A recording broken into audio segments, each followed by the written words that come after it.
আমি যদি সেই ধারাটা আমলে নেই 2 লক্ষ টাকা আপনাকে ফাইন করা দেয়, আমি ওই লাইনেই যাইনি তো। আমি তো আপনাকে সতর্ক করে বলেছি যে সতর্ক করে এটা ফাইন করেছি।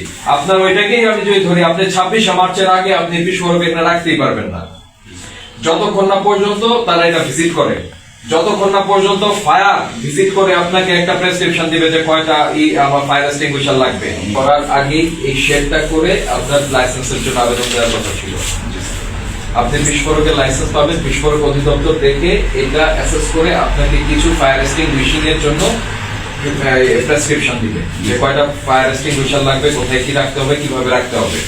তারপরে আপনি এই ব্যবসাটা শুরু করবেন, এইটাকে হিসাবে করবেন। আমি যদি সেই ধারাটা আমলে নেই 2 লক্ষ টাকা আপনাকে ফাইন করা দেয়, আমি ওই লাইনেই যাইনি তো।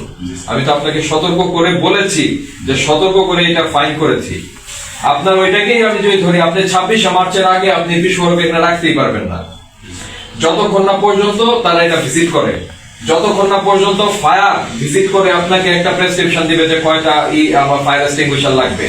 তারপরে আপনার এটা হলো একটা আবাসিক এরিয়া মনে হচ্ছে আমার কাছে, এখানে এত কাছে এই ধরনের জিনিস রাখা, এটা আপনি বলতে পারেন যে আমার ঢাকা সিটিতে এর চেয়ে আরো ক্লোজ কন্টাক্টে রাখে ওরা।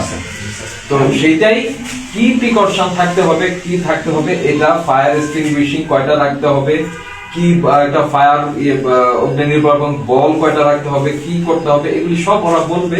আপনি ওইভাবে অ্যারেঞ্জ করে তারপর বিজনেসটা করবেন। সেটা তো আমি করিনি। আমরা শুধু ভোক্তার যতটুকু অংশ আছে এবং যেটা নিয়ে আমরা আসছি সেটা নিয়ে আমরা কথা বলেছি।